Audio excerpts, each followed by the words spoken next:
ini. Ya Allah, berilah kepada kami kesempatan dan kemuliaan bersama-sama bertemu kembali di dalam surga-Mu ya Allah, bersama Nabi Muhammad sallallahu alaihi wasallam.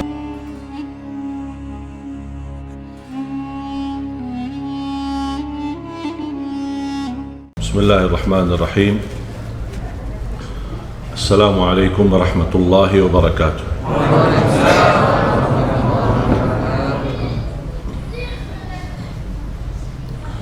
Alhamdulillahi rabbil alamin. Ashhadu an la ilaha illallah wahdahu la sharika lah waliyus salihin.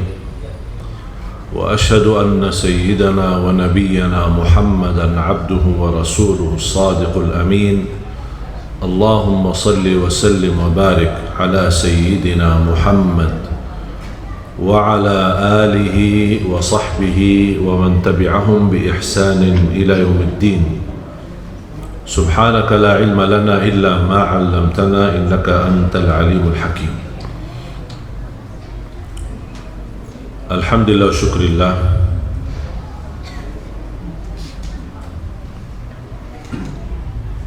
atas kesempatan dan kemudahan pertemuan ini yang diberikan oleh Allah Subhanahu wa taala, karena segala sesuatu yang terjadi di muka bumi ini atas kehendak Allah Subhanahu wa taala. Tidak ada yang terjadi kebetulan. Sebelum Allah menciptakan bumi dan langit 500 tahun sebelumnya sudah tertulis pertemuan ini di Masjid Jami'atuz Zahidin.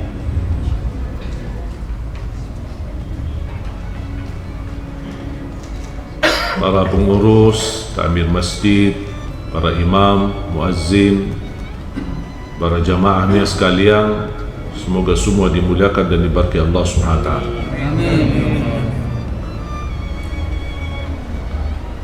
Salah satu kenikmatan yang sangat berharga bagi kita semua sebagai umat Islam adalah kita bagian dari umat Nabi Muhammad sallallahu alaihi wasallam. Dan kita semestinya merasakan nikmat itu. Kita terpilih menjadi umat Nabi Muhammad. Nabi Musa saja berkeinginan menjadi umat Nabi Muhammad, karena Nabi Musa bersama umatnya termasuk umat yang cukup banyak dan besar. Dan sebelum bertemu Nabi Muhammad, dia mengira umatnya yang terbesar. Di waktu Isra Mi'raj bertemu dengan Nabi Muhammad sallallahu alaihi wasallam, dan dia bisa mengenal ternyata umatnya Nabi Muhammad jauh lebih besar dan jauh lebih banyak jumlahnya dibanding umat Nabi Musa.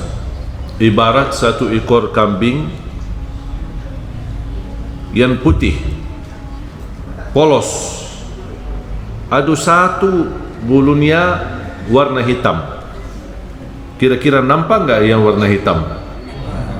Di dalam bulu yang begitu banyak cuma ada satu warna hitam.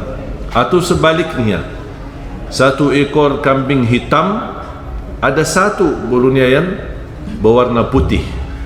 Itulah yang kecil itu adalah umat Nabi Musa. Satu ekor kambing itu adalah besarnya umat Nabi Muhammad SAW. Besar bukan sedikit, besarnya luar biasa. Makanya di situ Nabi Musa merasa cemburu dengan jumlah yang begitu banyak. Lebih lagi umat Nabi Muhammad dihadirkan dan didatangkan di akhir zaman, umat yang terakhir. Ada lagi umat lagi, karena Nabi kita Nabi yang akhir. Berarti setelah Nabi kita tidak ada Nabi, dan setelah umat kita tidak ada umat. Habis kita adalah hari kiamat. Tetapi karunia Allah untuk umat Nabi Muhammad yang datang di akhir zaman atau paling belakangan, tetapi mereka terpilih pertama dari seluruh umat yang akan masuk surga.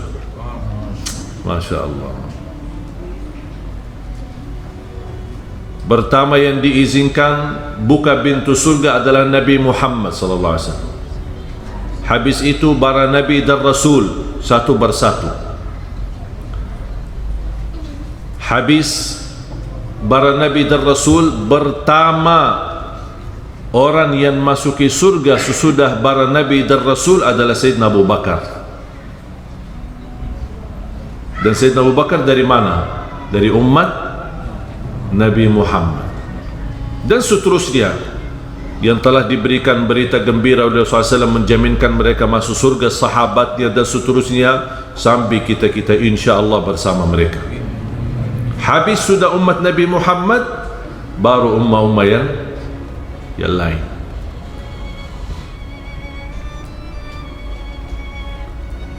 Dan salah satu kelebihan umat Nabi Muhammad SAW, kita akan bersama Rasulullah, karena Rasul sebelum masuk surga menunggu kita. Tak ada umat yang ditunggu oleh nabinya. Tidak ada Nabi Muhammad yang menunggu kita. Bagaimana bisa Nabi Muhammad mentandai umatnya di dalam sekian banyak umat-umat yang lain? Cuba kalau kita sekarang hitungan manusia katanya 5, 6 atau 7 miliar yang ada di bumi, yang muslim maupun non muslim. Bayangkan kira-kira kalau sekarang umat manusia kira-kira 6 atau 7 miliar, bayangkan berapa jumlah manusia dari zaman Nabi Adam sampai sekarang.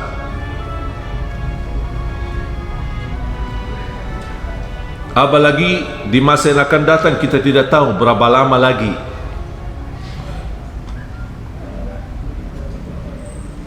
Bagaimana Nabi Muhammad SAW di hadapan miliaran manusia, puluhan umat, bagaimana bisa dia mengenal umatnya dan bisa menandai umatnya?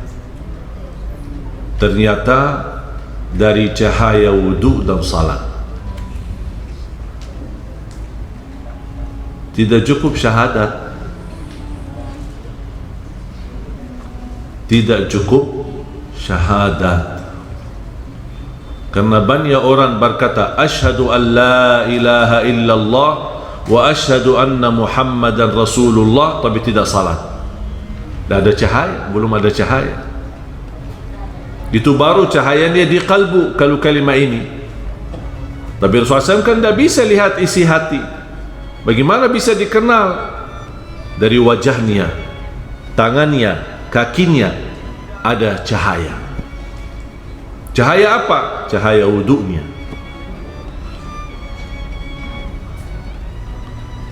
Dan tidak mungkin orang wudu tapi tidak salat. Ada enggak orang wudu tapi tidak salat? Suka jaga wudu tapi tidak pernah salat? Ada enggak? Mungkin ada orang salat tapi tidak wudu. Pernah enggak lihat ada orang salat tapi tidak wudu?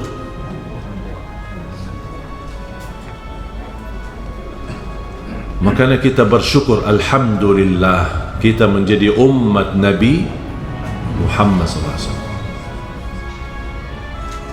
Makanya mohon Bapak Ibu jaga cahaya itu, karena cahaya itu adalah hubungan kita dan tanda kita dikenal oleh Nabi kita Nabi Muhammad SAW.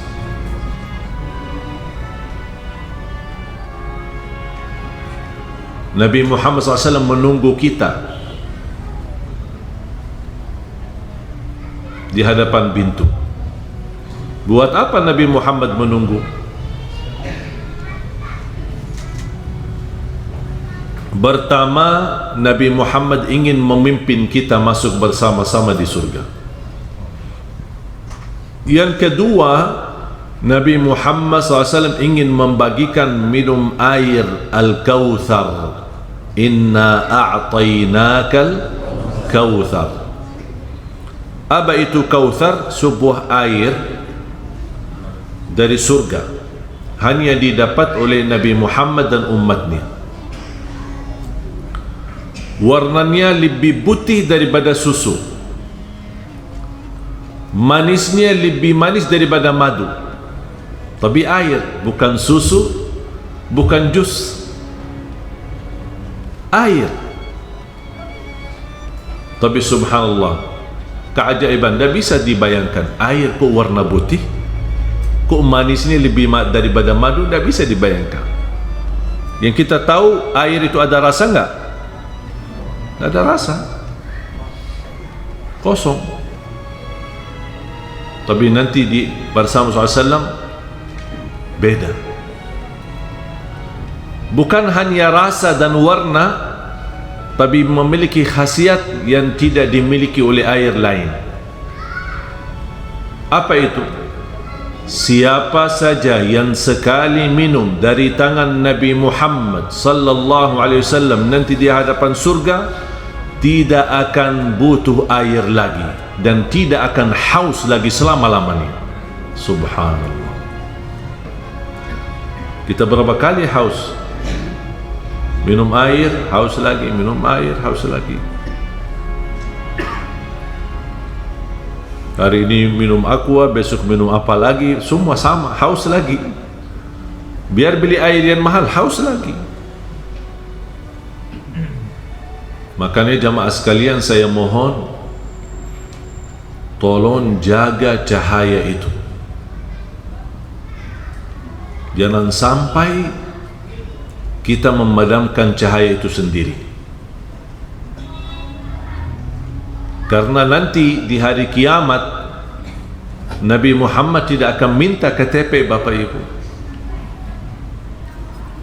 tanda kenal, tidak ada KTP. Oh, tanggal lahir tahun 70, berarti ini zaman-zaman belakang aku, kata Rasul. Tidak ada. Dan tidak perlu kita tariak, ya Rasulullah, ini saya umatmu, aku cinta kepadamu. Tidak perlu. Bagaimana bisa? Harus ada bukti. Bukan suara, bukan KTP, tapi bukti cahaya yang ada di tubuh badan kita. Wajah kita, tangan kita, kaki kita bersinar. Rasulullah sallallahu alaihi wasallam bersabda di hadis yang sahih, "Basyirul masya'ina fi adh-dhulami ila al-masajid bin nuri tam yawm al-qiyamah." Berilah berita gembira bagi orang-orang yang suka datang ke masjid di saat gelap, akan Allah ganti dengan cahaya yang sempurna hari kiamat.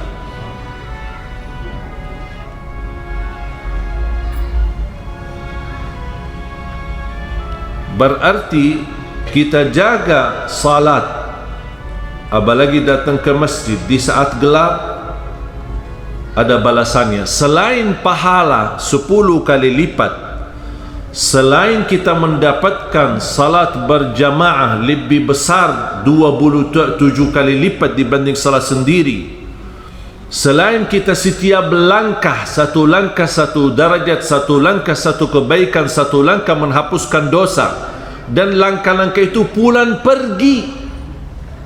Bukan hanya datang ke masjid dihitung langkah-langkahnya, pulang pergi, balik ke rumahnya, padahal pulang ke rumah kan sudah selesai, sudah tunaikan salat, tetap dihitung langkah-langkah. Kemarin pas saya berbicara masalah langkah, ada orang, terus gimana kalau naik motor? Gimana hitungan langkahnya? Saya bilang, kalau soal hitungannya jangan khawatir, Allah tidak akan salah hitung. Yang penting kita harus tahu, mampu menghitungkan dosa kita. Kalau soal hitungan, Allah tidak pernah salah. Yang penting jangan kita salah hitung dosa kita.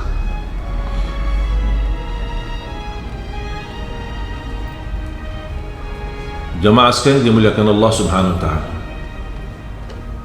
Selain itu semua dapat bonus cahaya. Cahaya yang sempurna di hari kiamat. ke masjid di salat subuh gelap enggak? Gelap, tapi mau datang. Salat isya gelap enggak? Gelap, tapi mau ke masjid. Makanya perjuangan ini, apalagi salat subuhnya, perjuangan ini Allah hargai. Biasanya manusia suka ada rasa tidak nyaman. Mungkin tidak semua sama, mungkin ada yang takut, tapi saya kalau kita bicara umum tidak nyaman jalan di waktu gelap. Apalagi orang kampung bisa lewat sawahnya atau lewat kebunnya, tidak ada jalan terang, tidak ada lampu, tidak ada listrik, tidak ada ini, merasa tidak nyaman. Tapi tetap mereka melangkah ke masjid. Maka coba lihat bapa-bapa, ibu-ibu yang usia lanjut atau orang tua kita barangkali yang sudah tidak ada, kakek nenek kita, sampai usia tua sehat mereka, karena mereka tidak pernah tinggalkan salat dan tidak pernah tinggalkan ngaji bersama-sama. Kita biasa yasinan malam Jumat, mereka setiap malam yasinan. Bahkan sebelum maghrib mereka makan, habis maghrib sudah tidak boleh ada aktivitas selain ngaji. Duduk di musalla sambil menunggu isya, betul kan? Itu yang terjadi masa dulu. Kita sama juga, sibuk habis maghrib nonton sinetron, sama-sama sibuk. Makanya kita terbeban banyak persoalan, banyak masalah. Mereka hidupnya pas-pasan, orang dahulu kita hidupnya pas-pasan, tapi tidak pernah pusing, tidak pernah stres. Mungkin bahasa galau aja baru-baru muncul. Mungkin orang dulu tidak tahu apa itu galau. Dia fikir berbagai macam makanan. Sekarang coba, siapa yang tidak galau? Allah yang bikin galau? Tidak, kita yang bikin galau sendiri. Tinggalkan ngaji, tinggalkan masjid. Yang malam jadi siang, yang siang jadi malam. Main bermalam-malam TV, nonton bola, main catur, main PS, macam-macam sampai dekat subuh. Sudah dekat subuh nantuk, tidak memfikirkan tahajud walaupun 2 rakaat, tutup witir, sudah tahajud walaupun 2 rakaat. Tidak. Oh, lagi capek, begal, mau istirahat sebentar. Kalau alasan salat subuh, bangun sudah kesiangan, ya Allah maafkan ketiduran, kurang ajar manusia. Itu kerjaannya sama Allah. Habis itu dia tanya, kenapa kok doa saya tidak dikabul? Hajat saya belum tuntas. Dia fikir perilakunya seperti ini setiap hari, dan dia pergi ke Habib, pergi ke Kiai, pergi ke makam sana, makam sini, minta dikabulkan. Tak bakal. Tak bakal. Tak bisa tawassul dengan para wali kalau perilakunya seperti ini. Usahakan perilaku sama seperti para wali, baru tawassulnya berguna, bermanfaat. Kita harus berbuat baik. Kita tidak boleh menggantungkan kebaikan, karena para wali tidak bisa mewakili kita salat. Tak bisa kita datang kepada seorang habib atau seorang kiai, Pak, saya malas salat, saya wakili Bapak, tolong salatkan. Kata habib, insyaAllah saya kalau untuk mewakili kamu salat, tak bisa. Kalau mau disalati, saya bisa.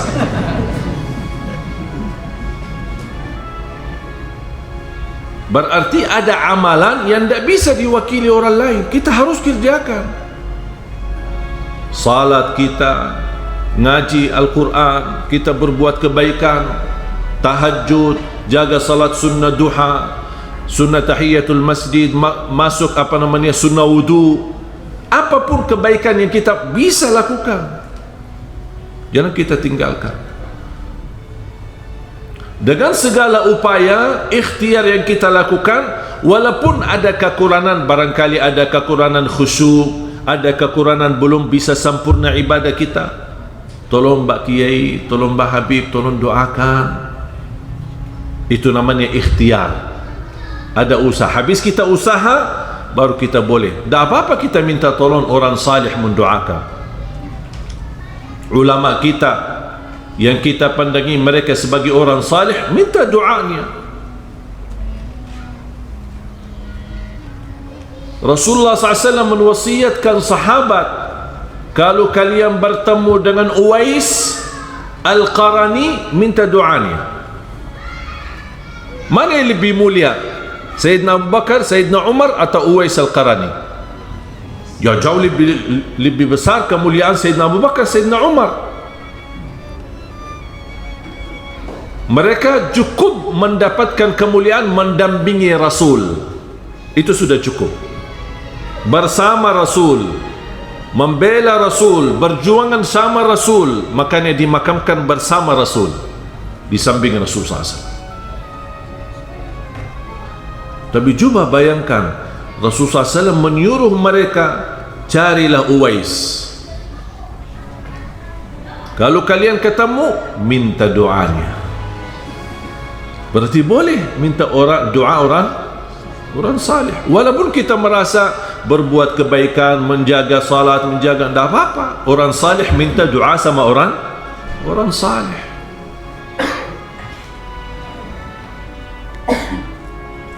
Apalagi di masa sekarang, di zaman global fitnah, kita sangat membutuhkan doa. Saya biasanya kalau setiap pimpin jamaah umrah, hampir saya haruskan setiap jamaah ketika kita tawaf maupun sa'i, dan saya mendampingi mereka ketika kita berjalanan umrah atau haji, saya sampaikan, mohon jangan lupa doakan Indonesia di setiap tawafmu dan sa'i Safa Marwah. Doakan Indonesia. Minimal khususkan 1 kali tawaf, 1 kali sa'i Safa Marwah, 1 kali aja, 1 kali tawaf atau sa'i kita khususkan untuk negeri kita Indonesia. Karena negara kita juga butuh doa. Kemarin pas hari Merdeka kan ada tayangan di TVRI. Saya bersama Ustaz Yusuf Mansur doa untuk negeri. Di samping kita tausiah, sekalian kita doakan. Apalagi zaman sekarang, zaman fitnah, serba salah, bersoalan ekonomi, bersoalan politik. Kita doakan daripada kita hujat, kita lawan pemerintah, kita berbuat masalah, tidak ada habisnya. Tapi kita doakan, insya-Allah dengan doa kita Allah rubah nasib menjadi lebih baik. Mungkin kalau ada yang merasa masa sekarang belum ada perubahan, insya-Allah datang satu zaman berubah semua. Tak mungkin semua kegelapan itu selama-lamanya. Sepanjang kegelapan itu pasti ada satu saat terbitnya matahari. Tak mungkin malam itu selama-lamanya. Sabar, kita tunggu dan kita doakan. Masih banyak ada orang-orang di pimpinan di negeri kita ini, insya Allah orang yang baik, orang yang salih, orang yang taqwa. Mungkin mereka belum berkesempatan, mungkin doa kita kurang kencang. Kita doa, jangan putus asa. Doa untuk Indonesia, untuk presiden kita, wakil presiden kita, para pimpinan negeri kita, semua kita doakan. Allah berikan hidayah, Allah pimpinlah mereka agar mereka mencintai ulama, menghormati ulama, membela rakyat, memuliakan rakyat, memakmurkan negeri kita Indonesia. Kita doakan.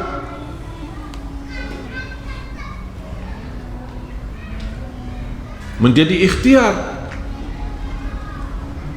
Karena kemarin salah satu usaha dan ikhtiar kita, masing-masing sudah memilih. Betul? Ada yang merasa tidak sesuai pilihannya, ada yang merasa sesuai pilihannya, ada yang merasa gagal, ada yang merasa kecewa. Berbagai macam perasaan muncul. Tapi bagaimana? Sudah selesai. Mau tidak mau, ini keadaannya. Terus jalan keluarnya doa. Bukan membuat bermusuhan, saling menjatuhkan, saling menhujat. Terus sampai kapan? Sedangkan kita lihat, coba lihat saudara kita di negara Arab, di Timur Tengah, gimana kondisi? Suriah habis, Libya habis, Yaman habis, Sudan, Irak yang dikenal negara yang berminyak, yang terkaya, mata uangnya lebih mahal, sekarang tidak ada nilainya. Bahkan kalau ada orang bawa mata uang Irak, dinar, namanya dinar Irak, tidak terima, takut. Semua berubah.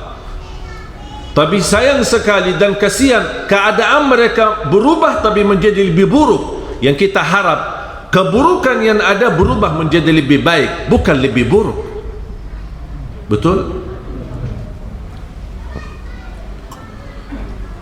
Makanya di samping ikhtiar kita, selain doa, alhamdulillah kita membangun program mencetak 1 juta penghafal Al-Quran. Dan alhamdulillah program ini jalan. Dan alhamdulillah didukung oleh banyak para pejabat kita, para pimpinan negeri kita, banyak yang alhamdulillah mendukung, para kiai, para habaib, sangat membantu program ini. Dan insyaAllah termasuk membangun 100 markas untuk binaan 1 juta penghafal Al-Quran. Di antaranya insyaAllah di Tanah Riau ini. Dan selalu saya berdoa, ya Allah, aku mohon jangan cabut nyawa saya sampai terwujud 1 juta penghafal Al-Quran untuk Indonesia. Orang berkata Makkah dan Madinah pusatnya kedatangan Islam. Saya jawab, Indonesia pusatnya kebangkitan Islam untuk dunia. Harus kita percaya, jumlah kita bukan sedikit.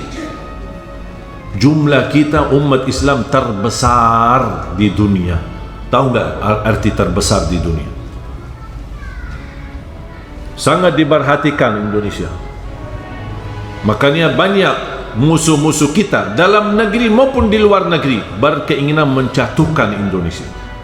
Bahkan kalau bisa dijatuhkan kata umat terbesar Islam di Indonesia.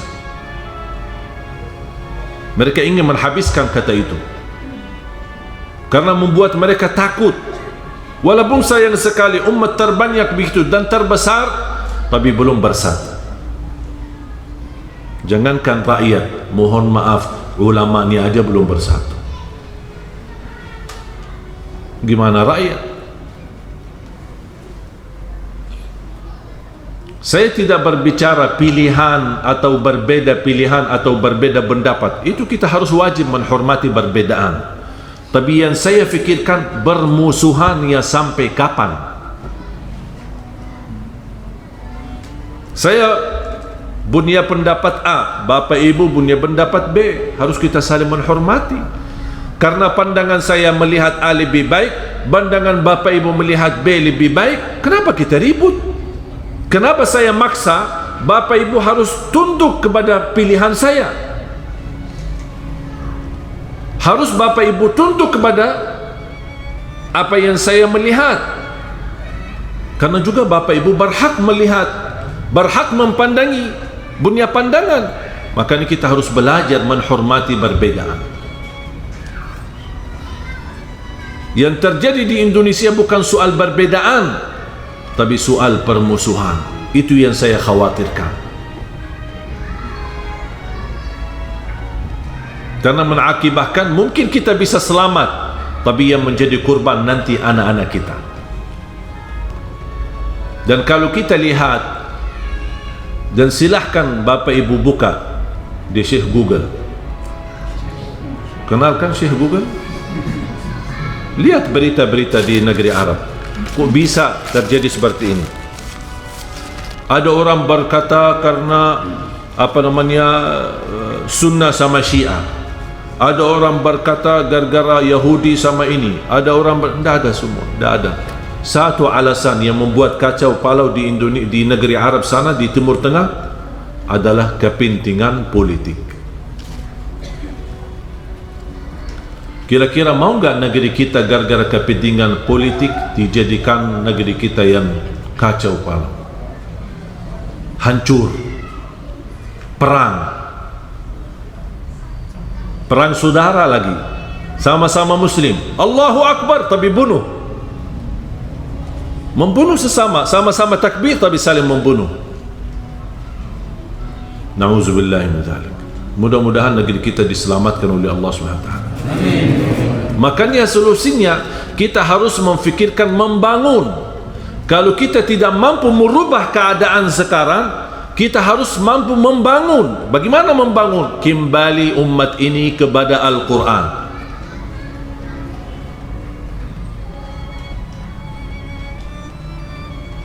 Ada orang teriak, kita mau kembalikan khilafah, harus kita bangun khilafah. Suruh baca suratul Fatihah aja tidak bisa.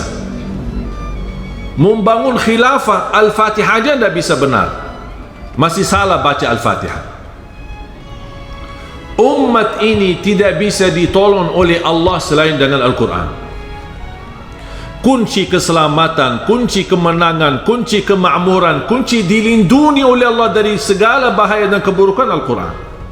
Kalau kita batu dan tunduk kepada Al-Quran, semua bumi akan tunduk kepada kita. Bagaimana kita lihat umat Islam terbesar di dunia, 54% tidak bisa ngaji. Berarti lebih dari separuh rakyat Indonesia tidak bisa baca Quran. Malu enggak kita? Bagaimana kita bisa mendapatkan pertolongan Allah? Jangan-jangan kita selama puluhan tahun salat tapi tidak ada satu pun diterima oleh Allah karena Fatihahnya tidak benar. Alhamdulillahi Rabbil Alamin, dia baca Alhamdulillahi Rabbil Alamin, rubah makna. Alhamdulillahi Rabbil Alamin, segala puji bagi Allah, dirubah Alhamdulillahi Rabbil Alamin, artinya Allah mati. Satu huruf ha jadi ha, rubah makna, batal salatnya, dia tidak tahu. Makanya niat cita-cita saya semenjak Allah anugerahkan, sebenarnya Indonesia bukan pilihan saya, tapi barangkali Allah menanugerahkan, takdirkan saya diundang pertama kali 2008 untuk jadi imam tarawih di Jakarta, di salah satu masjid besar, Masjid Agung Sunda Kelapa. Dari situ alhamdulillah menjadi imam tarawih, nampaknya senang jamaah dan semakin ramai sampai heboh di media, di TV dan lain-lain. Waktu itu saya belum bisa bahasa Indonesia, cuma satu kalimat, bagus. Bagus. Alhamdulillah dapat diundang lagi. Nampaknya jamaah senang, tersentuh, akhirnya minta sama pengurus masjid, kami minta lagi imam itu dari Madinah. Alhamdulillah 2009 saya jadi imam lagi, 2010 jadi imam lagi. Sering bola balik ke Indonesia sambil saya merasa betah di Indonesia, jatuh cinta Indonesia. Alhamdulillah di situ 2008 2009 mulai belajar. Walaupun masih ingat pertama kalimat yang saya belajar, apa kabar, bagus, mau kemana, aku cinta kepadamu. Itu aja yang saya hafal, tapi belum tahu artinya waktu itu. Itu aja, setiap ketemu orang, Assalamualaikum, apa kabar, bagus, mau kemana, aku cinta kepadamu. Orang bingung, apaan ini?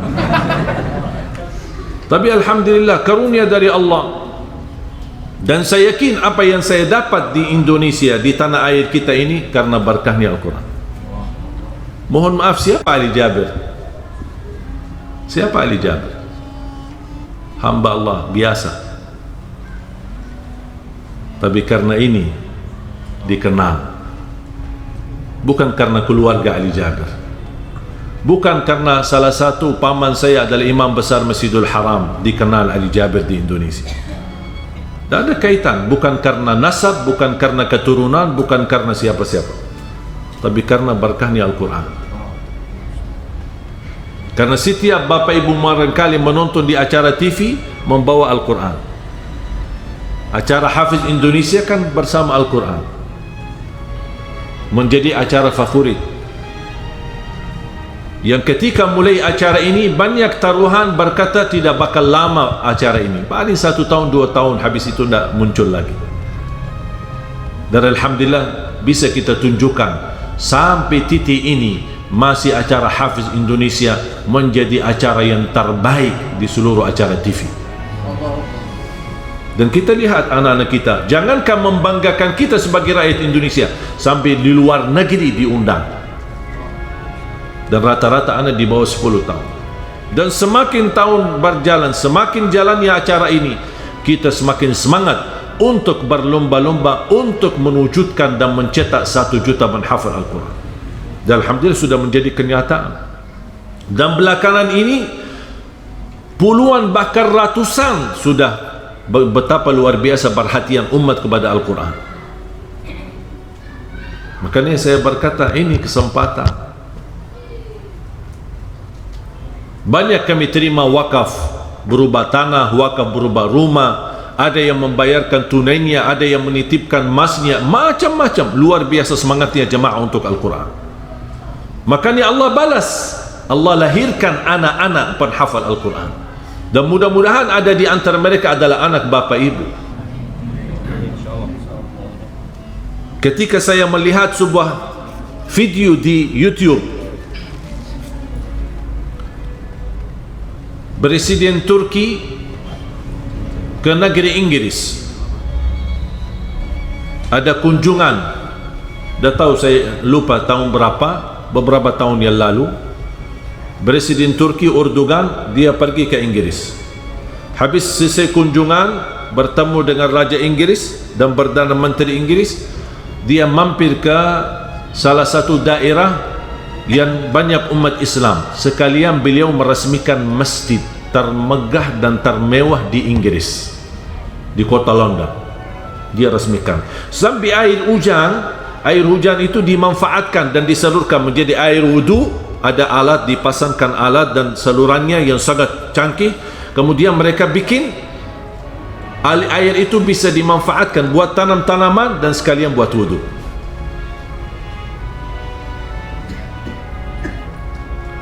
Dan listrik rata-rata dari tenaga matahari. Beliau resmikan, yang membuat saya bangga ketika di acara peresmian masjid tersebut diresmikan langsung oleh Presiden Turki di tanah negeri Inggris. Kemudian biasanya kan ada susunan acara kan, acara peresmian masjid atau sekolah kan ada bacaan Quran, ada sambutan dan lain sebagainya. Yang membaca tilawatul Quran di acara itu adalah Presiden Turki. Coba meresmikan masjid, membaca Al-Quran di tanah negara Inggris. Kira-kira rakyat Turki bangga tidak?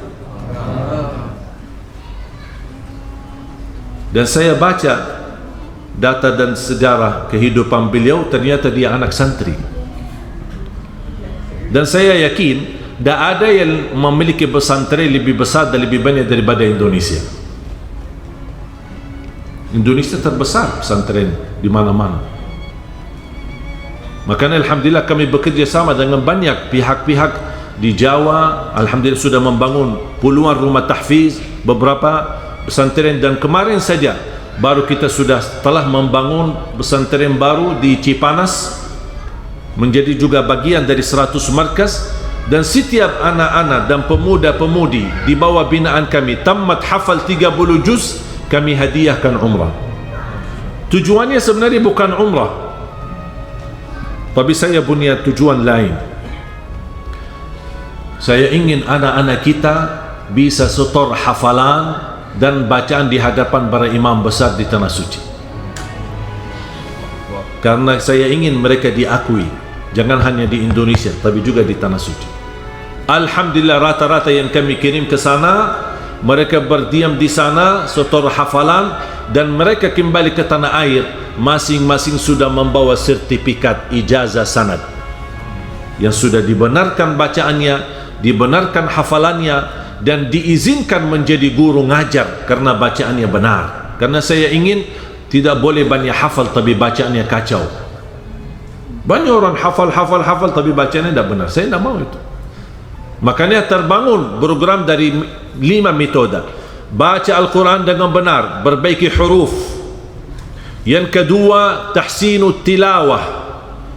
Yang ketiga, menindahkan suara sama tajwid, walaupun suara kita membuat orang lain sakit kepala. InsyaAllah ada ilmunya bagaimana bisa menindahkan suara kita. Yang keempat adalah menguatkan hafalan, karena banyak keluhan jamaah, kita bisa hafal tapi cepat lupa. Ada enggak obatnya? Ada solusinya. Baru masuk ke metode inti, membaca Al-Quran di dalam salat maupun di luar salat sesuai bacaan Nabi Muhammad sallallahu alaihi wasallam. Iman ada ilmunya? Ada ilmunya. Mana ayat yang buat Nabi Muhammad nangis? Mana ayat yang membuat Nabi Muhammad senyum? Mana ayat membuat Nabi Muhammad berdoa dan bermunajat? Mana ayat yang Nabi Muhammad SAW mengulanginya berkali-kali sepanjang malam sampai terbitnya subuh dan menangis? Mana ayat yang membuat Nabi Muhammad takut? Mana ayat yang membuat Nabi Muhammad lebih khusyuk? Mana ayat yang dibacakan dalam salat sunnah? Mana ayat yang dibacakan di salat wajib, subuh, Jumat, apa saja? Semua sudah dijelaskan. Dan ini ada ilmunya. Makanya terbangun program 1 juta menghafal Al-Quran, karena saya mempandangi Indonesia adalah insya-Allah menjadi subur untuk melahirkan 1 juta menghafal Al-Quran. Program ini masih panjang, tapi terus kita berjuang. Karena saya memiliki keyakinan sepanjang apapun jarak perjalanan, kalau kita melangkah pasti akan sampai. Yang menjadi persoalan kalau tidak melangkah, melihat jauh, banyak, udah diam di tempat, tak bakal tercapai. Tapi sejauh apapun, anggap ratusan kilometer, kalau tidak melangkah, tidak ikhtiar, tidak usaha, tak bakal sampai. Dan inilah tujuan program 1 juta menghafal Al-Quran. Dan insya Allah akan datang satu waktu, akan keluar sebuah pengumuman, imam besar salat Idul Fitri dan Idul Adha, imam dan sekaligus khatib adalah Presiden Republik Indonesia. Wallahi saya yakin. Kenapa saya yakin? Karena pengalaman saya selama di Indonesia bersama Al-Quran, tidak pernah merasa gagal. Tidak pernah merasa gagal. Dan saya lihat sendiri, alhamdulillah, banyak para pimpinan di daerah-daerah adalah mereka menghafal Al-Quran. Gubernur, bupati, wali kota, banyak saya kunjungi silaturahim. Ketika kami safari dakwah, saya bertemu dengan para pimpinan, alhamdulillah mereka sudah menghafal Al-Quran. Salah satunya Gubernur NTB,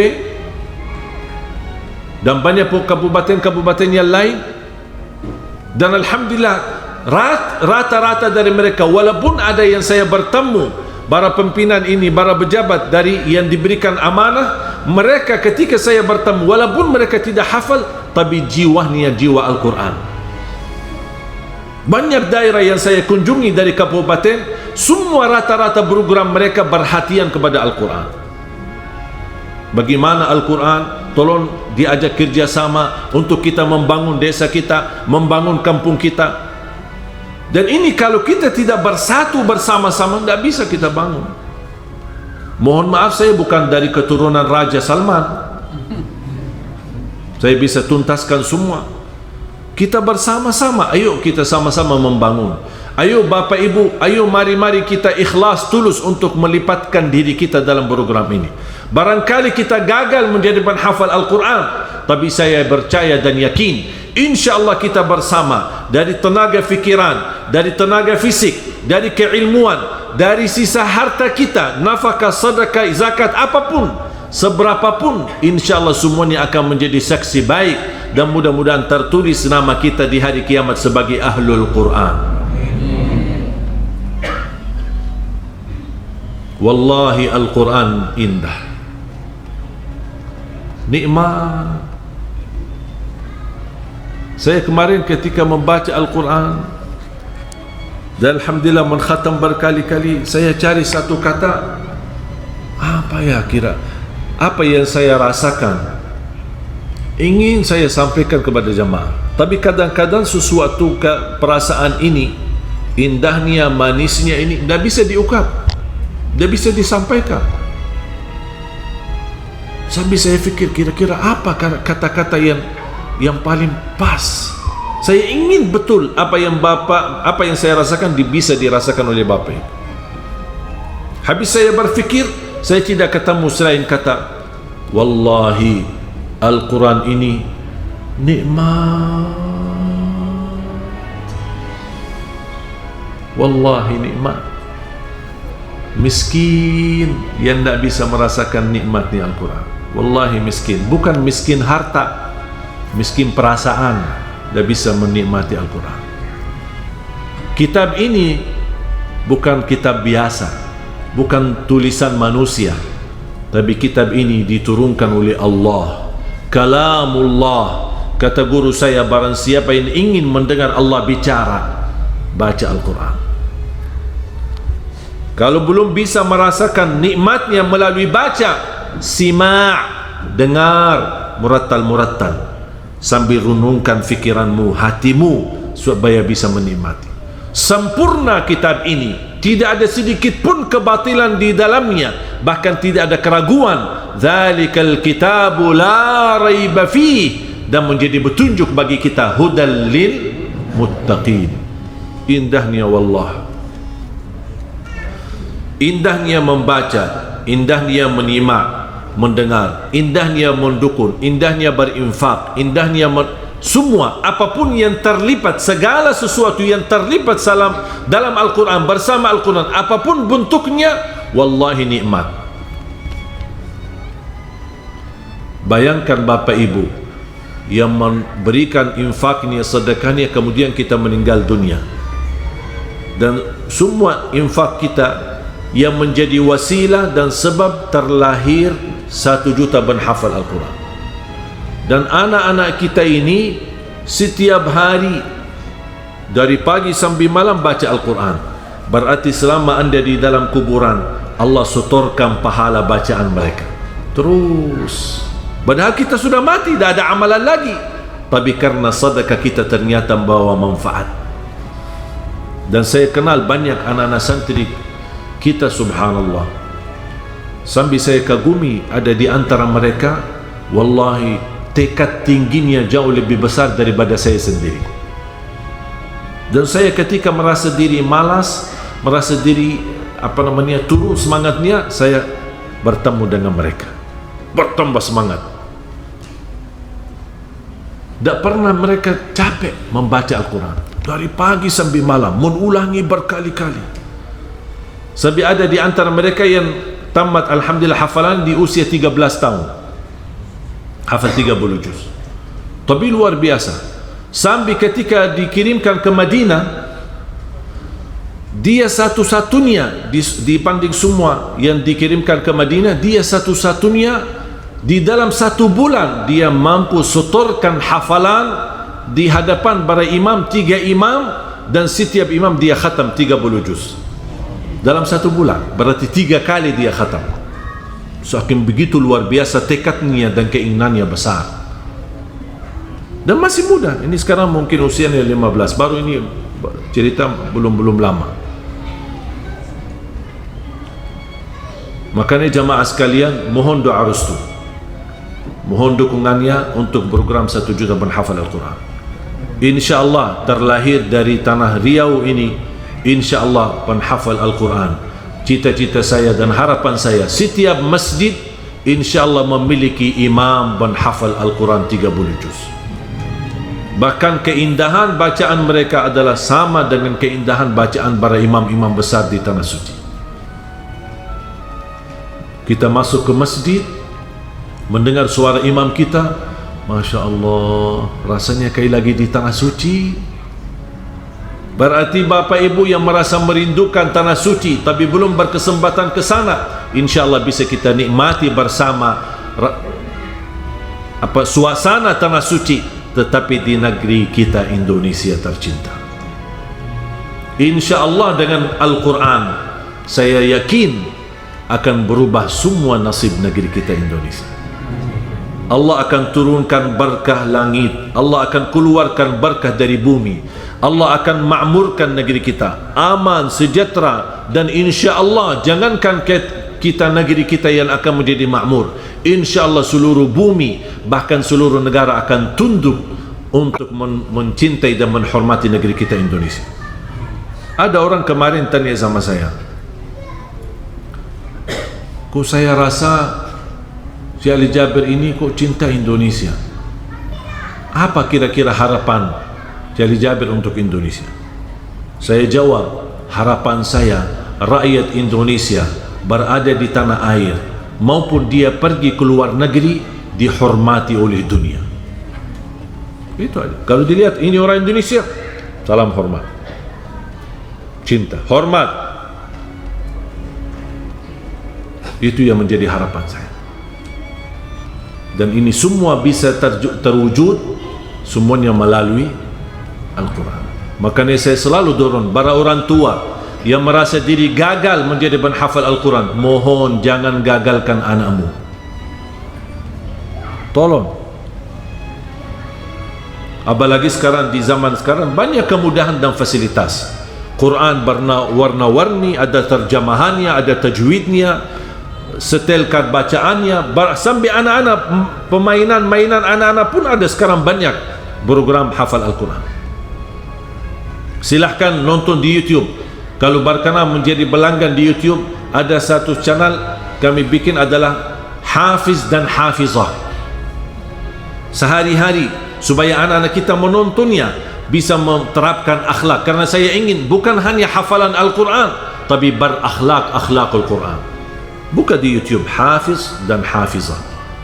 Sehari-hari mereka, bagaimana mereka bisa mengobati keburukan akhlak, bagaimana bisa menanamkan akhlak yang mulia, bagaimana bisa menanamkan jiwa Al-Quran dalam hati mereka dan sehari-hari mereka. Ini menjadi salah satu upaya. Apapun bentuknya, apa itu film karton, apa itu sinetron, apa itu film, apa saja, apa yang bisa mendorong dan membantu untuk membuat umat ini mencintai Al-Quran, kami selalu usahakan dan ikhtiarkan.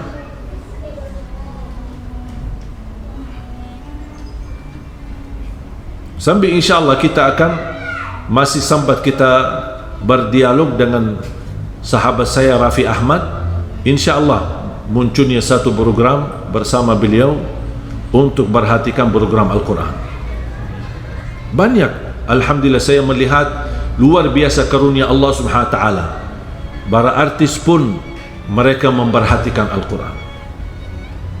Sahabat saya Irfan Hakim luar biasa, ngajinya tidak ada hentinya.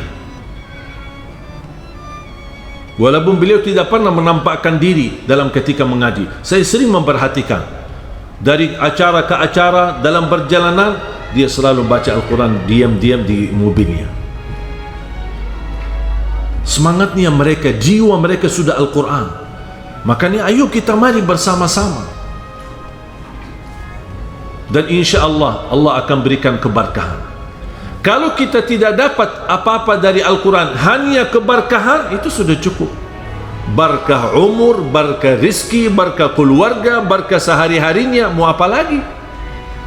Apa arti dari keberkahan? Sehat walafiat, rizki yang melimpah, dan juga Allah lindungi dari segala bahaya dan keburukan, dan bahagia selamat dunia akhirat. Itulah inti dari keberkahan. Dan mudah-mudahan Bapak Ibu semuanya menjadi ahlul Quran dunia dan akhirat.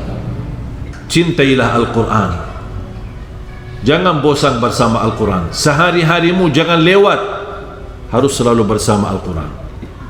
Walaupun ibu-ibu yang mohon maaf sedang halangan tidak ngaji, tolong simak, dengar.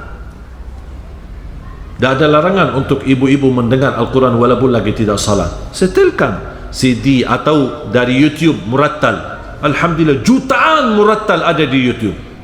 Bahkan ada pilihan mau surah apa, sama ada terjemahannya, bisa ditampilkan terjemahannya. Subhan, semua ada. Mau suara siapa ada, tinggal kita ketik dan milih. Dan ini merupakan kemudahan untuk menjadi ahlul Quran. Ini semua kemudahan dari Allah SWT.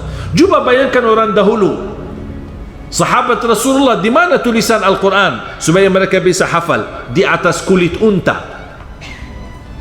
Kulit unta. Begitu turunnya wahyu, mereka tulis supaya tidak terlupa. Dan ada penulis wahyu, ada beberapa sahabat, 6 sahabat Rasulullah SAW adalah tugasnya penulis wahyu. Apapun wahyu dari Allah mereka tuliskan. Bagi apa mereka? Bagi kulit unta, tulang-tulang sapi, tulang-tulang unta. Ini membuat tambah tulisan ayat Al-Quran. Sampai zaman Abu Bakar As-Siddiq radhiyallahu anhu mempersatukan semua tulisan, kumpulkan para penghafal Al-Quran untuk disatukan Al-Quran menjadi satu, di satu buku atau satu kitab. Datang zaman Sayyidina Uthman, membuat lagi satu kitab dan disebarkan kepada negara-negara lain. Tapi alhamdulillah sekarang coba, sekarang semua ada Quran yang kertas yang bagus, jelas, huruf besar, huruf kecil, warna-warni, tajwid, terjemahannya, ada suara, ada murattal. Subhanallah, semua. Sekarang berarti semestinya jumlah kita menghafal Al-Quran melebihi jumlah sahabat Rasul. Kenapa? Karena semua ada, semua serba ada, tinggal ada kemauan tidak. Allah berfirman dalam suratul Qamar, sampai berkali-kali mengulangi dalam suratul Qamar, وَلَقَدْ يَسَّرْنَا الْقُرْآنَ لِلذِّكْرِ فَهَلْ مِن مُدَّكِرٍ. Kami telah memudahkan Al-Quran untuk dipelajari, dihafal, difahami, ditadabburi, dihayati, dimudahkan. Bukan akan memudahkan, kami telah memudahkan. Berarti sudah selesai tugas Allah. Fahal mim muddakir, siapa yang mau belajar, berarti kalau ada kemauan dapat janji Allah. Allah janji, kami telah memudahkan Al-Quran untuk dipelajari. Fahal min muddakir, apakah ada yang mau mengambil peringatan, mau mengambil pelajaran? Dapat janji Allah. Kalau tidak ada kemauan, Allah tidak bisa maksa. Karena Allah tidak pernah maksa. La yukallifullahu nafsan, Allah tidak pernah maksa. Tapi kemauannya itu sejauh apa? Kira-kira semangat menjadi ahli Quran demi kebaikan negeri kita, demi kebaikan keturunan kita. InsyaAllah kita bersama-sama menjadi wasilah dan ikhtiar melalui, kalau orang bertawassul kepada orang salih, kalau tawassul saya kepada Al-Quran, itu wasilah saya. Wasilah saya kemakmuran Indonesia Al-Quran, keberkahan ekonominya, keberkahan politiknya, keberkahan sosialnya, kemakmuran dunianya, dan insyaAllah akan Allah ridha kepada negeri kita menjadi baldatun tayyibatun wa rabbun ghafur, dan Al-Quran. Mudah-mudahan Bapak Ibu diberikan kemuliaan oleh Allah SWT bersama Al-Quran, disucikan hatinya, dibersihkan jiwanya, diampuni segala dosanya. Ya Allah, atas izinmu kami bersama-sama bertemu di masjid ini. Ya Allah, berilah kepada kami kesempatan dan kemuliaan bersama-sama bertemu kembali di dalam surgamu ya Allah, bersama Nabi Muhammad sallallahu alaihi wasallam. Ya Allah, berilah kepada kami karunia menjadi penghafal Al-Quran, berakhlak-akhlakul Quran. Anugerahkan ya Allah kepada keturunan kami, anak dan cucu penghafal Al-Quran, yang mereka mampu membanggakan kami di hadapan hari kiamat. Tuliskan nama kami sebagai orang yang mendapatkan syafaatnya Al-Quran birahmatika ya arhamar rahimin. Allahumma taqabbal minna ya rabbal alamin. Ighfir lana wa liwalidina wa li jami'il muslimina wal muslimat wal mu'minina wal mu'minat al ahya'i minhum wal amwat. Ya Allah, selamatkan negeri kami Indonesia, selamatkan negeri kami Indonesia, selamatkanlah negeri kami Indonesia dari segala bencana, dari wabah, dari bala, dari musibah. Ya Allah, berikan perlindungan kepada negeri Indonesia dari segala keburukan ya arhamar rahimin. Berikan kepada negeri kami Indonesia pemimpin yang takwa, pemimpin yang adil, pemimpin yang amanah, pemimpin yang jujur dan ikhlas melayani rakyatmu, dan ikhlas rakyat Indonesia, dan ya Allah ikhlas membela agamamu ya rabbal alamin. Rabbana atina fid dunya hasanah wa fil akhirati hasanah wa qina adzaban nar. وصلى الله على سيدنا ونبينا محمد وعلى آله وصحبه وسلم والحمد لله رب العالمين.